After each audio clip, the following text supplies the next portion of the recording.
now, without further ado, I pass the floor to Mr. Lefebvre. Over to you.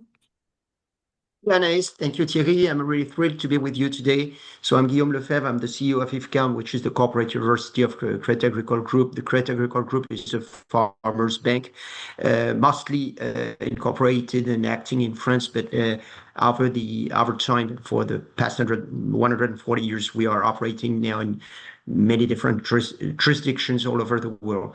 So it's my privilege today to introduce this seminar. Just like Anaïs was saying, it's going to be a 3-hour seminar. One is going to be today, yet another one, from what I recall, is going to be early in September, and the last one end of September. It's on purpose that we're having 3 sessions. The first one, the one today, is the quote unquote the funny one, the easy one. We're going to go through historical background of corporate governance and understand why we're talking about this and why, to jump on Anna's words, it is corporate governance is vital to have some sustainable organization over time, whatever the crisis they might go through over time. And you will see that, and I'm going to give you later on some examples, that the organizations and the banks mostly, be it public development banks or private banks, the ones that go through the best over time are the ones that have the best aligned corporate governance system. So today is going to be about the background to understand through history, because I think it's always good to understand what we're doing today and heading up to in the future, to understand why it does exist like this. So I'm going to go very quickly through the executive summary. Today is going to be out of part 1 and 2. We're going to mostly cover 1, 2, 3 subtitles of part 1. Later on in early September, we're going to go through 4, 5, and beginning of part 2. And hopefully, I'm going to try to manage this end of September. We're going to go through how to operate, how to actually do it ourselves, okay, if and when we are members of the board and the board of directors. By the way, we're going to redefine what is the board of directors, and hopefully I'm going to try to have the testimony of a bank that I'm close to in Armenia. I'm not making any promise, and I just want to be deceptive if I cannot keep the promise, but I'm going to try to have a testimony of a bank that has a pretty well, let's say, aligned, achieved operating governance system. So, quick feedback on the purpose of corporate governance. And for this, I'm going to introduce the course with this. This you see here, it might be very, very weird for you, but this is the world's demography over time. It's a British researcher that tried to understand and to reconcile what the world population was 10,000 years before Christ and as of today, basically to 2026 as of today. Why am I mobilizing demography? Is that demography usually is related to development.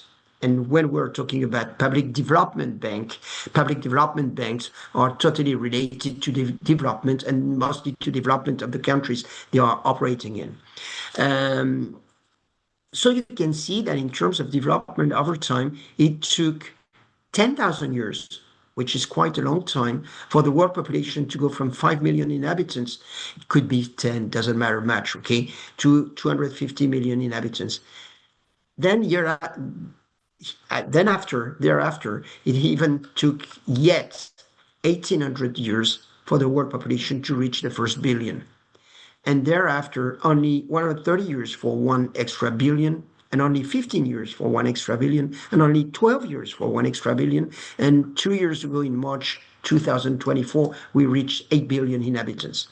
This is not the main purpose of the course, if I may say so, because the 3 hours is a 36-hour course, by the way. It's a conference out of a course. But if we relate world population to development, we can see that we're having a very steep acceleration of development, extremely steep for the past 140 years, okay?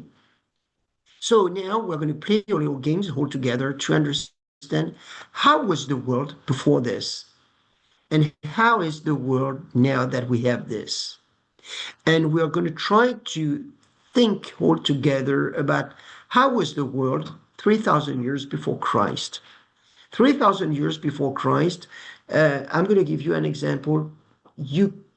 It's a kind of a lost civilization that everyone has forgotten about. It's the Sumerians. The Sumerians are exactly where Iraq is as of today. And this population was extremely inventive.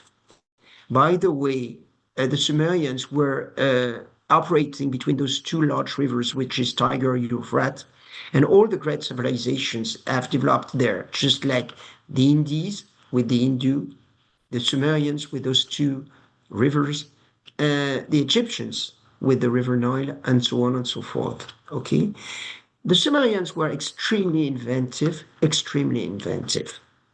They invented medicine, they invented accounting, they invented writing, okay? And they also invented something that all of you guys are extremely familiar to, which is trade and commerce, okay? At the same time, you have to imagine that the speed of innovation at that time was estimated to be 5 kilometers per year. So imagine for a minute you are parts of two different tribes, distant by 100 kilometers from each other, and it would take, everything else being equal, about 20 years for an innovation to go from one tribe to the other. By the way, they also had a currency system, so they were extremely well advanced and developed. Okay, but still, the speed of innovation, therefore the speed of change, was extremely slow. When the speed of change is extremely slow, it means that you have no crisis. Tomorrow is going to be like yesterday. You don't have to worry about the future because 99.9% of cases, of chances that tomorrow is going to be like yesterday. So you don't even have to think about your development. Tomorrow is going to be like yesterday.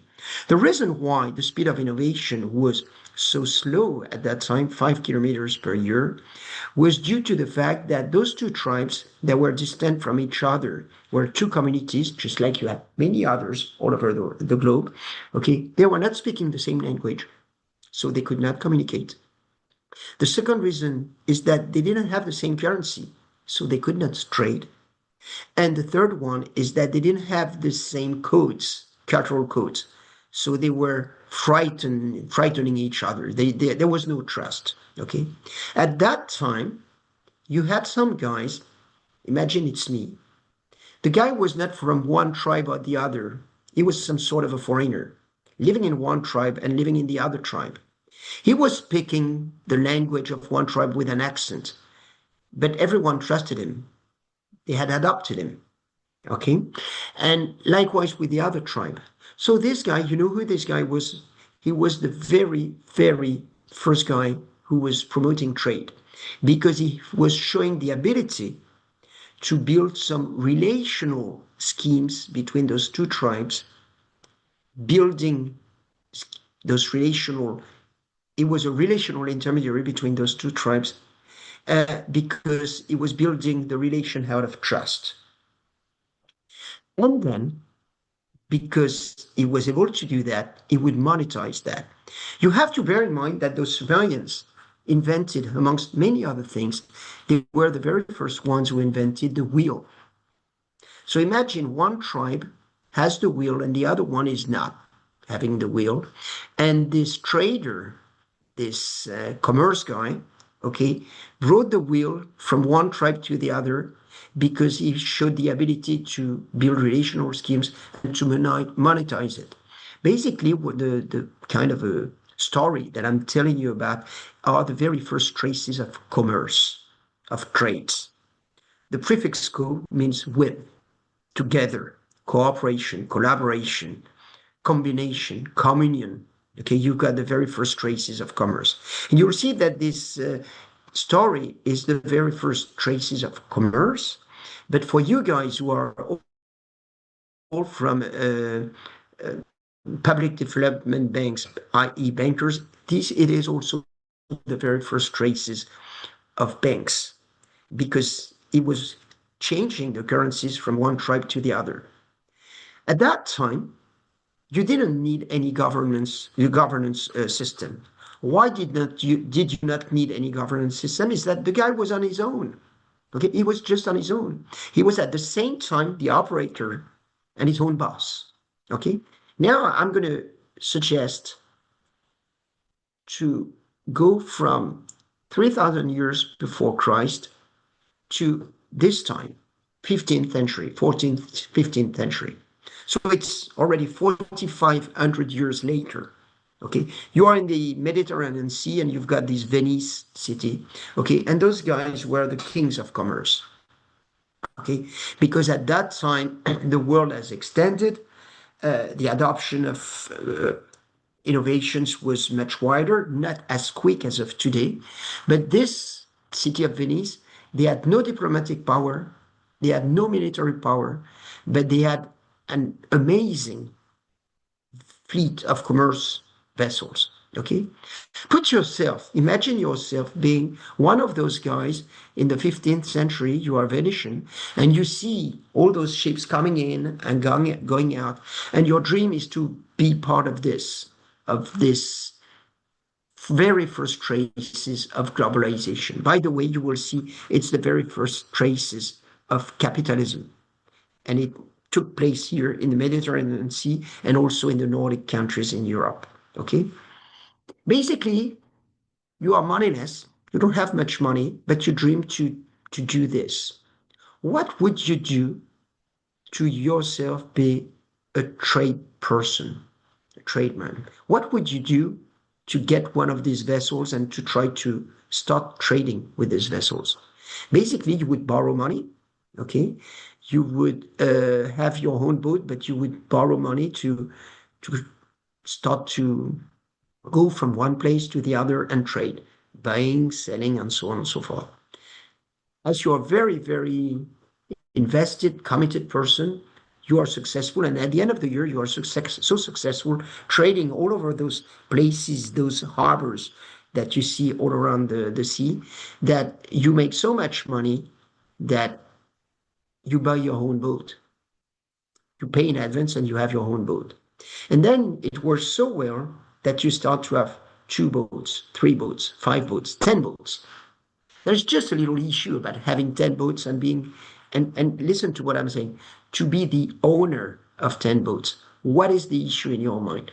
What is the issue you're going to have to solve from being the owner of 1 boat and being on your own to being the owner of 10 boats? What is the issue you have to solve from your standpoint, now that you are the owner of 10 boats? Basically, the issue you have to solve is that you can drive your own boat, but you cannot pilot 10 boats at once. It means that you have to imagine a system under which you are delegating the operation of at least 9 boats out of 10, if not 10 boats, that you own, but you will not operate yourself. Okay? Basically, you have to invent a system in which you, as the owner, have to trust some other people, not to be the owners of the boat, but to be the operators of the boat. Basically, you're going to recruit captains, and the captains themselves will recruit some sailors and so on and so forth. Okay? Basically, you've got here the very, very, very first traces of corporate governance. Corporate governance is basically about sharing the power between the owner of the boats and the operator of the boats, between what in a country you would call the legislative power, the owners, and the executive power, the operators. Basically, the reason why it is being called corporate governance is that it's coming from the French gouvernail. And this is where government is coming from. Sometimes you hear about corporate democracy. It's the same. They don't call it corporate governance, they call it corporate democracy, because this is what it's going to be all about. Democracy is basically confronting some views between the legislative power and the executive power. If now you translate it into a corporation, a bank, which is a corporation in the end, basically, if you translate this into a corporation, this is the difference between what we call the board of directors, and the board of directors is representing the owners, the shareholders, okay, which is the legislative power, and the executive committee, which is the captain's teams. And that's where corporate governance is coming from. It's coming from the 15th century. And it's a very, very efficient system because you can imagine, and this is what it's going to be all about in the rest of the conference. When you are exploring new seas, when you're exploring new markets, when you're exploring new techniques, new products, new customers, when you are going far away from your base, okay, you have to be at the same time an entrepreneur, i.e. pushing on the speed pedal, but you also have to be wise and pushing on the brake pedal. And this conversation, if I may say so, this sharing about the views of the future between the legislative power and the executive power is all about this, regulating the speed so that you can go as fast as possible to run your company, to run your bank, basically in your lending policy, for instance. But at the same time, and this is why I think Anaïs was relevant, at the same time, being sustainable. You have to go as fast as possible, but not to break down the system, okay? Especially because now, the difference between before and now is that 3,000 years before Christ, i.e. 5,000 years before now, the speed of innovation was 5 kilometers per year. So tomorrow was by nature like yesterday. Change was very seldom. As of today, the speed of innovation is 40,000 kilometers in a second through internet. This is, by the way, why we're protecting innovation with patents and licenses and things like that. We're protecting innovation. But the issue now is that the very first traces of globalization took place in post-Middle Age, 13th, 14th, 15th century. But as of today, we are in a very, very speedy globalization where the decisions the entrepreneur has to make, be it the customer of the bank or be it the bank vis-a-vis its customers, are characterized by three big challenges of adaptation to change. It's speed of innovation, could be your innovation, could be the other's innovation, could be your competitor's innovation, okay?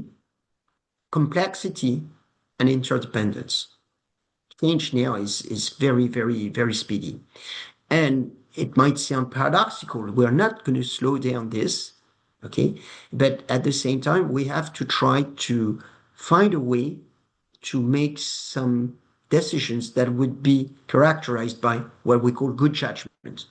And a good way to reach good judgment, and even more in a bank than any other corporate animal, if I may say so, because the purpose of the bank is to lend, okay? So the purpose of a bank is to monetize risk in such a way that you monetize risk in a sustainable way.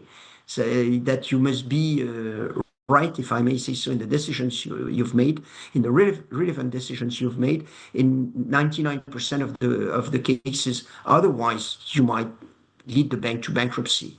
So in a world like the banking world, especially, and I am a banker myself, you have to always mitigate between being speed and slow, between the speed pedal and the brake pedal, between the strategy, the growth strategy and the development strategy, and the risk strategy. And this is why I believe, but it's not only me, experiences shows that the banks that are sustainable banks are the banks that have a pretty well-organized corporate governance system, i.e. discussions between the owners that have a long-term view, that don't run the bank, that might raise some weird questions. I'm not saying silly questions, but there are no silly questions, weird questions about why would you guys are doing this, the executives, okay? And the executives that are also trying to convince them and give good sense of why they do it, okay? So I do believe, and we'll go through examples. I can go through, by the way, the example of the bank that I'm a member of. Banks that last over time usually have a pretty well organized, well defined corporate governance system. Do you guys have some questions so far? I can take questions right now. I think there was one of the attendee who had his hand up. I think it was Mr. Jigme Dorji. If the person still have the question, I can allow him to talk. Otherwise, I guess we can go on if there's no one who wants to add a question. Just as a reminder, you can either type your question on the chat or you can also raise your hand and we can open your mic. I'm sorry, I don't see the chat because I'm full screen with the slideware. Okay, No. so I'm relying on you. But if there are some questions, please feel free. If I have an answer or educated answer, I will give you what I know. I will never give you what I think because I make a big difference between what you know and what you think. By the way, and it's going to be a transition to going further on. Here you've got a picture which is a Flemish painting that you can see at the Rijksmuseum in Amsterdam. I'm not making any advertising for the Rijksmuseum, but it's very interesting because you've got all those Flemish paintings, and it's amazing how much art and painting is representing the society. And all those Flemish paintings are representing the pictures of the society, the Dutch society between the 13th to the 16th century. Okay. And by the way, you've got here a couple, the man and the woman, and they are changers. Basically, they are bankers. Okay. So this is your job, being bankers. Initially, during the Sumerians, the bankers were only changing currencies. Progressively, they adopted credit. They went into, and I'm going to give you some examples, trade finance. And now we're into issuing bonds, green loans, and so on and so forth. The reason why I'm focusing on this picture of this couple, the man and the woman being bankers, that do some of you know where the word bank, your corporation, your job as bankers, all of you are bankers just like me, or operating or working for public development banks or private banks. You know where the word bank is coming from. It's very interesting. I'll give you the answer because it sounds like a game, but it is a game, and that's my way of teaching. Basically, you have to picture yourself still at this period of time in northern Italy, where supposedly for the Europeans, because maybe if I were Chinese, I would tell you another story. If I were an African, I would yet tell you another story. It so happens that I'm a French guy, okay? Supposedly for the Europeans, the bank or the banking system was invented in Lombardia in northern Italy. And you have to picture yourself in this period of time, three person sitting on a bench. Okay, you've got the trader or the banker with the buyer and the seller, one being seated on his left, one being seated on his right. Okay, and he's changing. And as he was seated on a bench, the bench in Italian is banca. This is why you have Banca di Napoli, Banca di Roma, Banca Intesa. Okay, and this is what gave banque in French and bank in English. Okay. By the way, and you will see because it's going to be the whole game around this 3 hours of conferences. It also gave bankrupt, and in French, banqueroute. Okay? Basically, what it's telling us, this picture of the bench, which is the origin, the etymology of bank, okay, is telling us that we can grow very quickly, develop the bank, changing, lending, borrowing, and so on and so forth. But at the same time, if we go too far, it might go to bankrupt when the leverage is too high. The purpose of a banker is to leverage. That there's even a technique that's being called leverage finance. Okay, so it's going to be what it's all about: the corporate governance system or the corporate democracy system is going to be regulating the speed between going fast but too fast or going slow but too slow. And this is why we have those two, if I may say so, and those two, the board and the executive committee, working together. So that's basically, and I'm not going to go into too much detail on this, but that's basically what it's telling you. And I'm ready to share the slide with you guys. Okay, so you got the first written charter of corporate systems and so on and so forth, the gouvernail. And here you see, as the world is developing itself, you go from progressive globalization with the Indian companies that are being run by all the Western European countries, France, Spain, UK, Sweden, and so on and so forth, and the Dutch. Okay, those Indian companies were being basically trading companies, international trading companies. At that time, the speed of innovation was in decades. It was no more in 2 years. It was in decades, because it was taking a lot of time, a long time, to go from Europe to Asia, for instance, and to come back. It was extremely risky. So again, those compagnies des Indes in French, those Indian companies in English, were combining two purposes, which was at the same time trading and banking. And here, for the bankers that are in the room with us today, this is the very, very early stages of trade finance, what we call trade finance and export finance. This is when it was basically invented in a very down to the ground way. Okay, but you've got the very first traces of it, international trade finance and export finance. By the way, and I'm going to focus just to give you also to feed with examples. You used to have a bank in France. The name was Banque Indo-Suez Bank. Okay, and this Indo-Suez Bank that reached the Crédit Agricole Group, by the way, something like 25 years ago, was specialized into this. Okay, they are one of the oldest bank incorporated in Hong Kong, for instance. That was the purpose. So your job as bankers is also this, and you see that your job progressed through times. And these Indian companies, they had board of directors.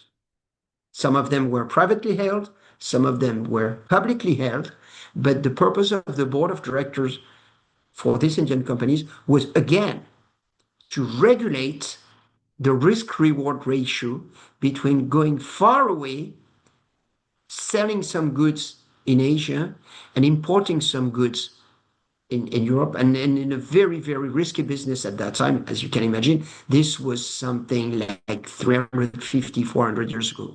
So you've got the very first traces of globalization. By the way, I'm giving you a very funny example here about this plates. You see that these plates, they look Chinese. Some of them are, some of them are not.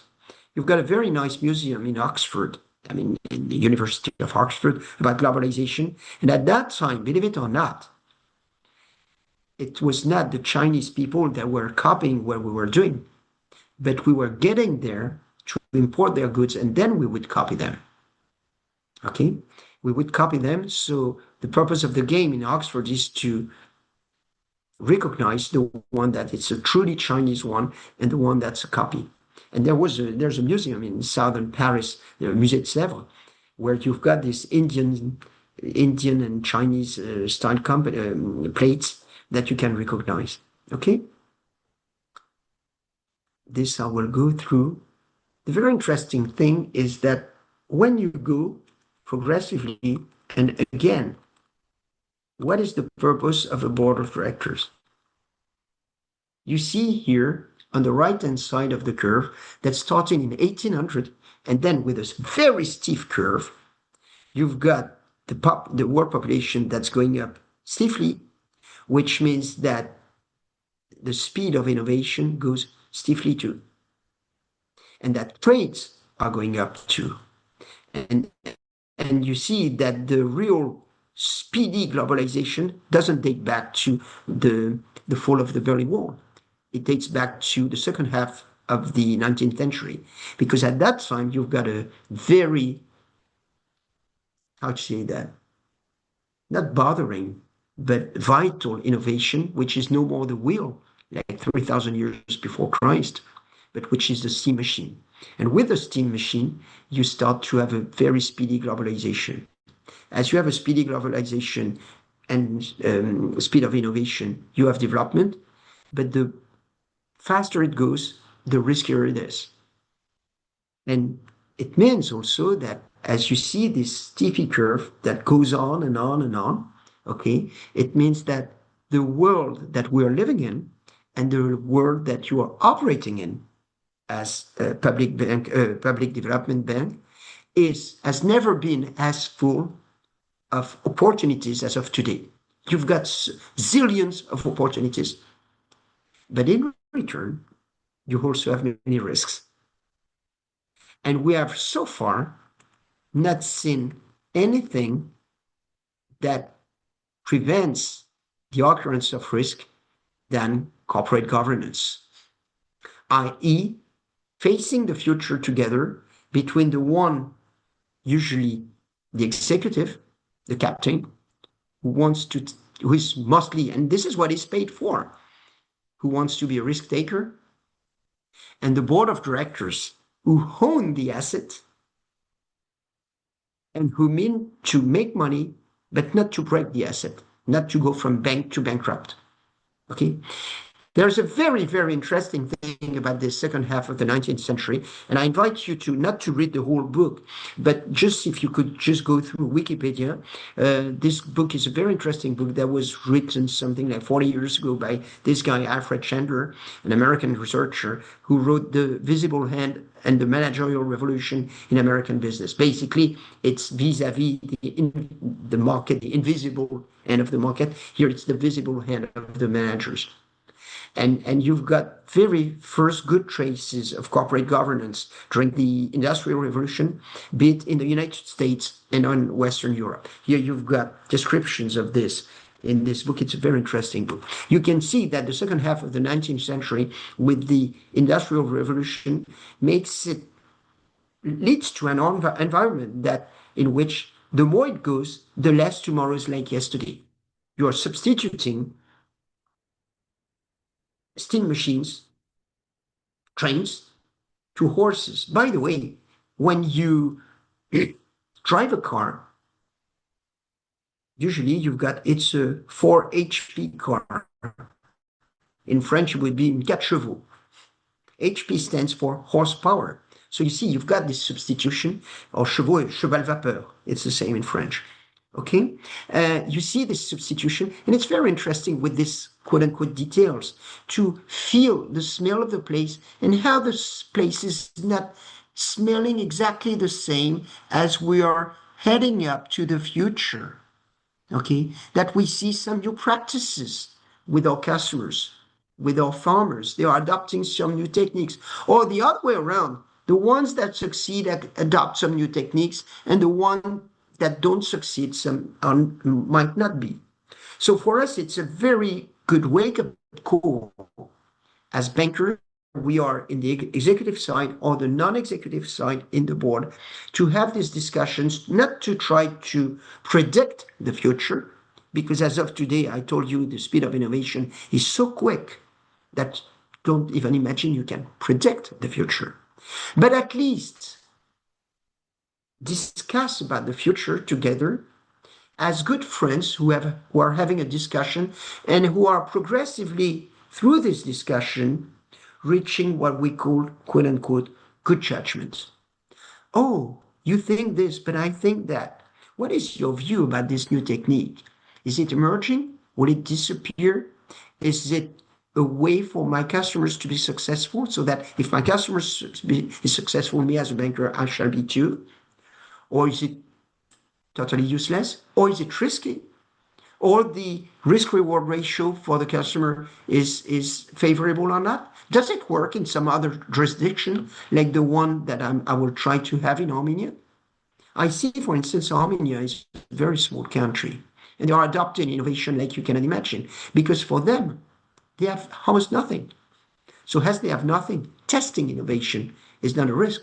For we, the French, that are extremely conservative now, adopting something new might be risky. Okay, so the discussion between the board and the executive is very interesting because it's not about predicting the future. It's not even about anticipating the future. We have to be much more humble than that, but it's about preparing for the future. And imagine yourself, you are in business in 1860 that's related to horses, and you see this coming up. You might be adopting it too quickly or not quickly enough. That usually there's a saying that says you have to be on time. Before time is not time. After time is no more time. You have to be on time. And to reach a speed of adoption that's both an opportunity, preventing the risk. And that's basically what I'm telling you. I'm extremely didactic here.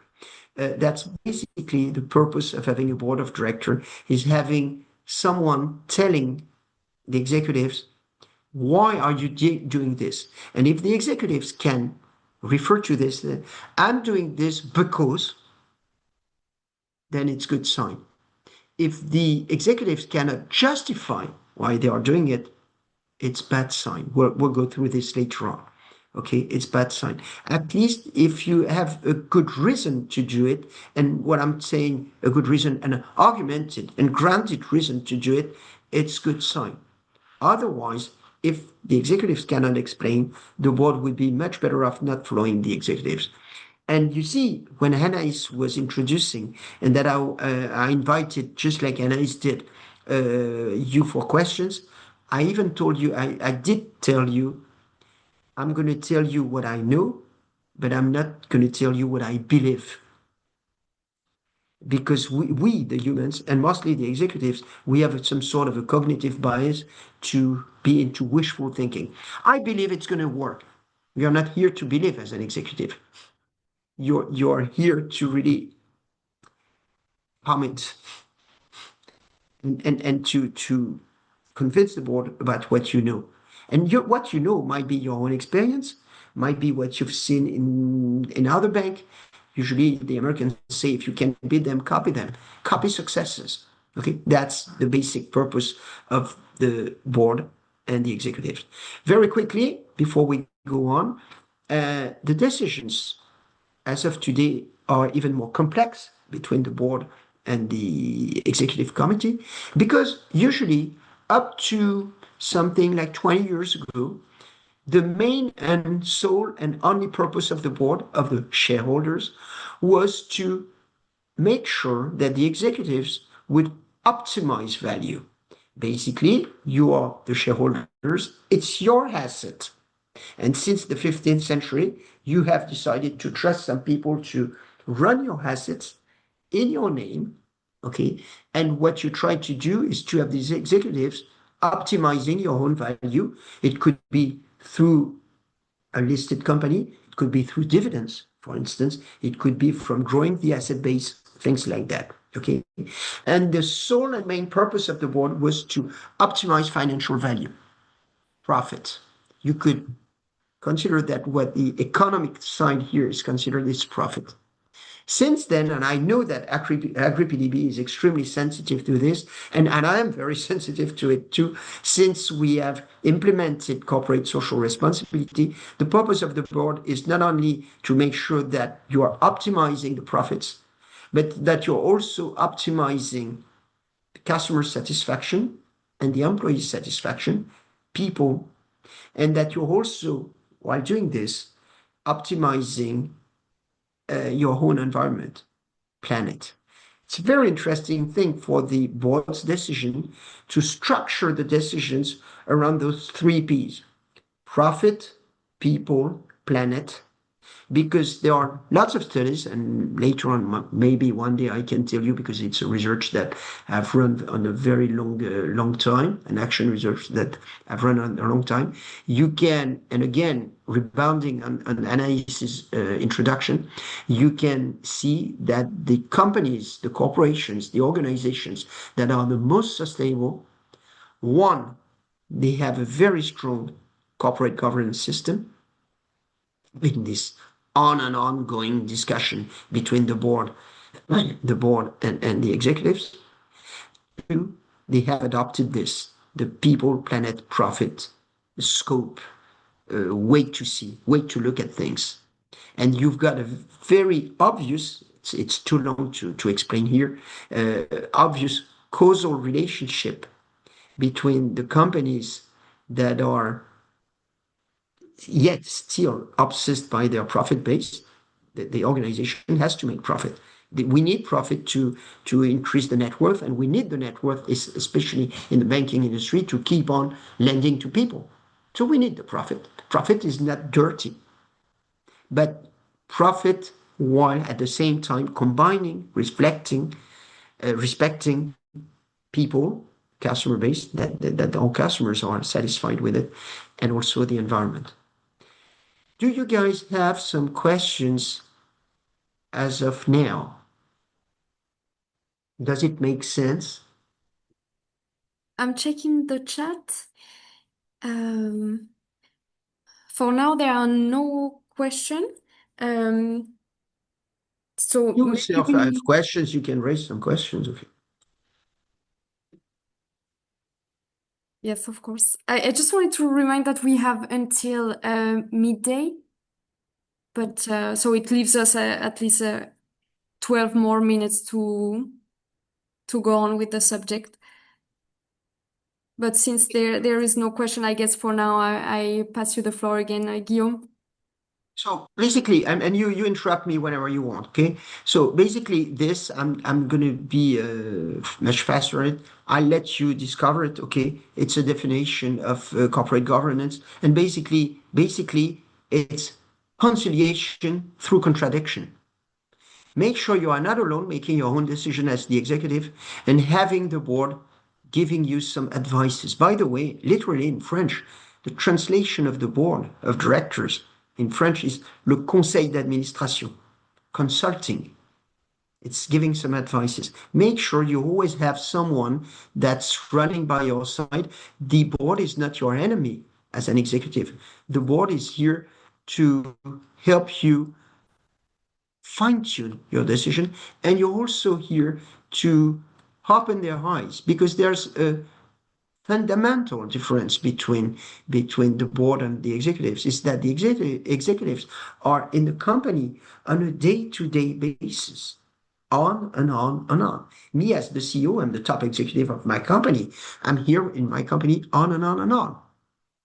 The board is here every month or every other month or every quarter only.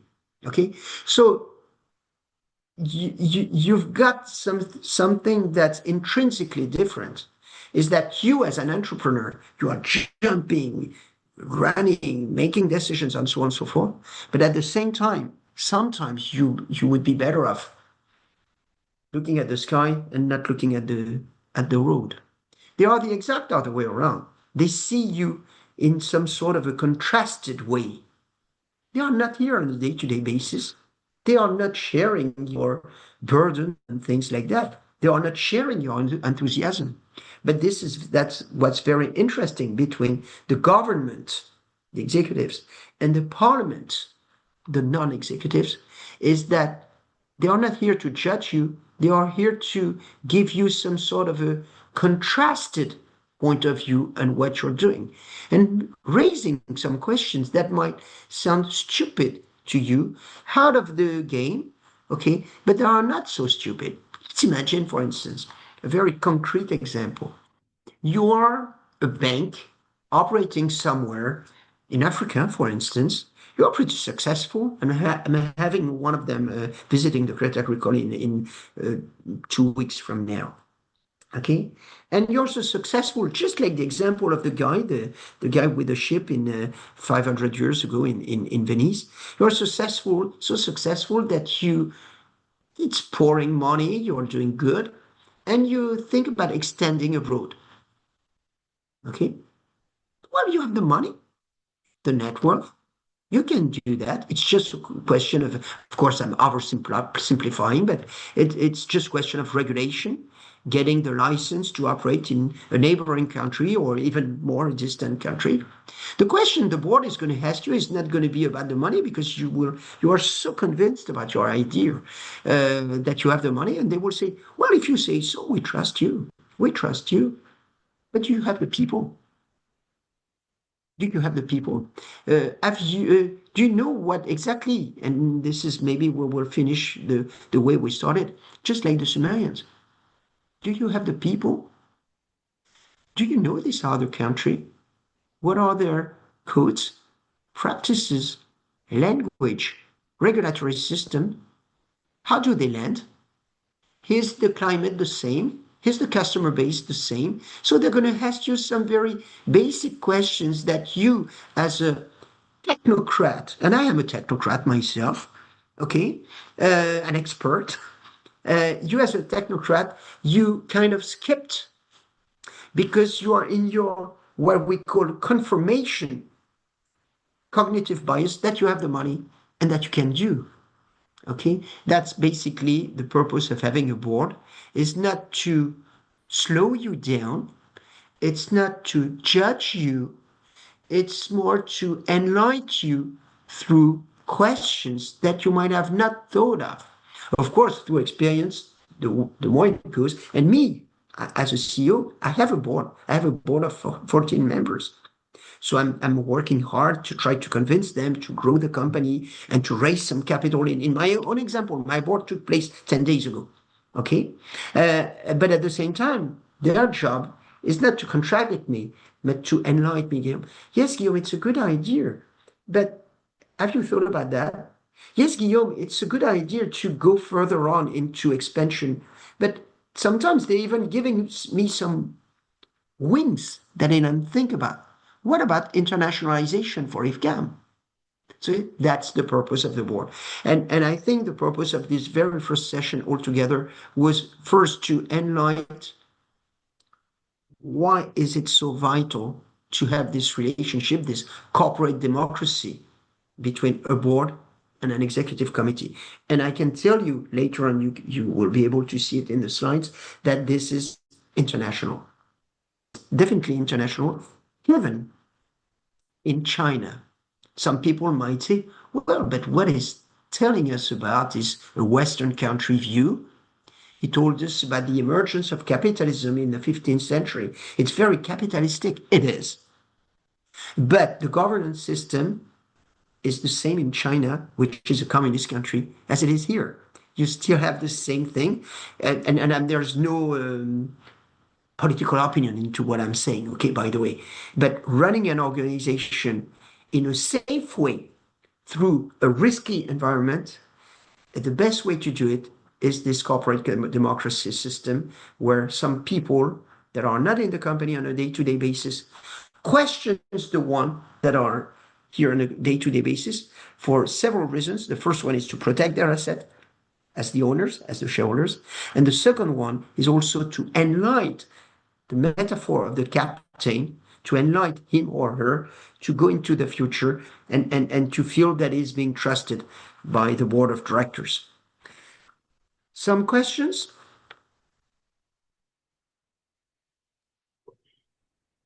I'm checking the chat again. I think there's none so far, but I also wanted to encourage maybe the PDB representatives who have joined us, maybe if they want to share any overview or like perspective on what Guillaume has just presented.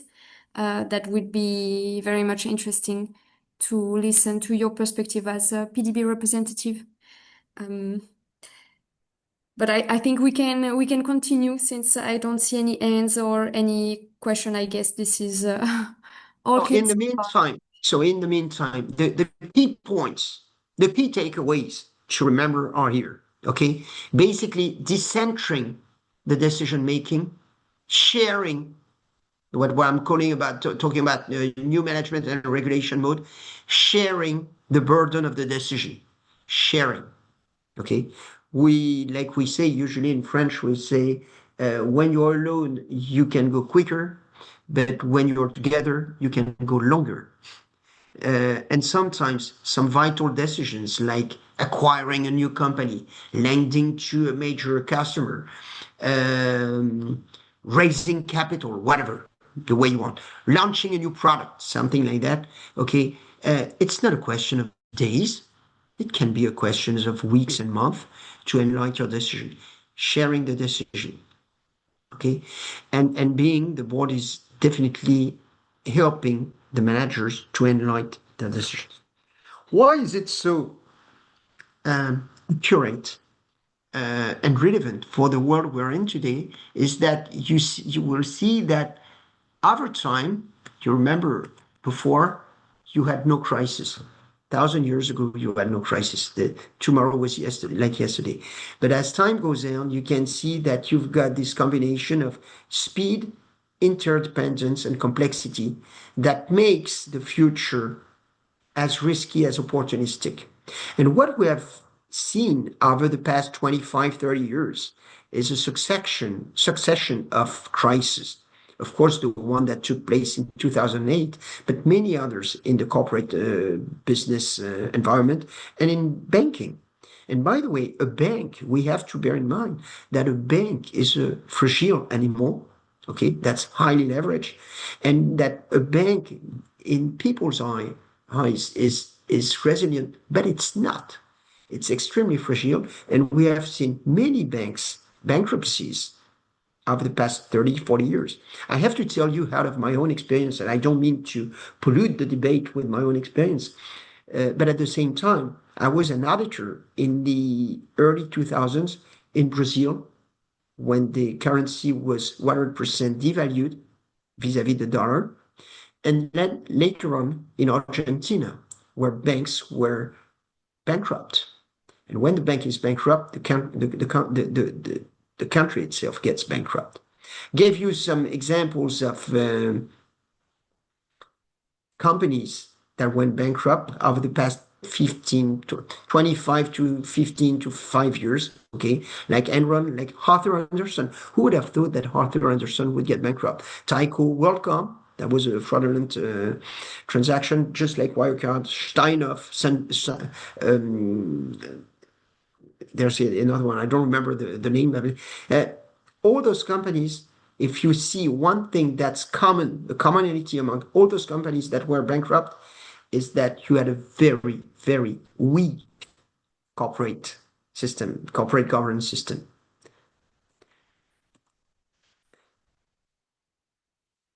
Basically, I don't think it's going to be the final word.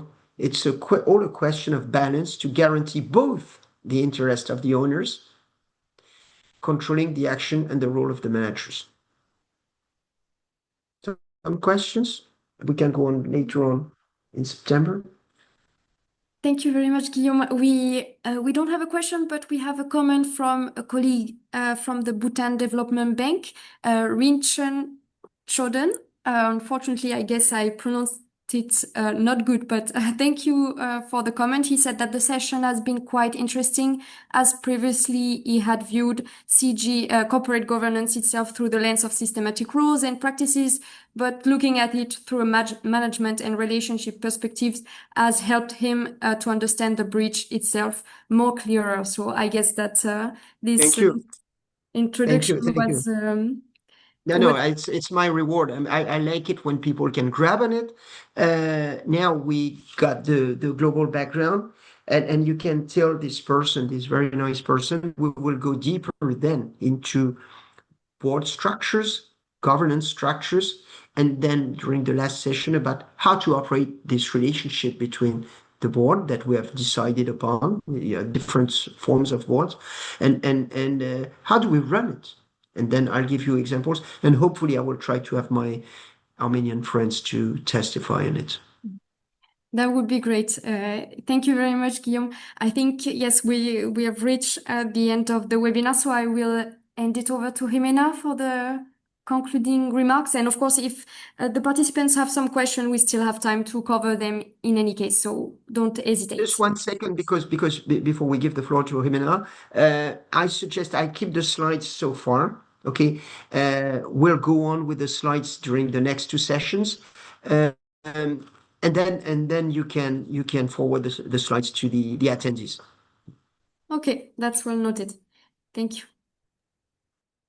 Thank you so much, Anais and Guillaume. So thank you also everyone for participating. And as we wrap up today, it has been a very interesting session.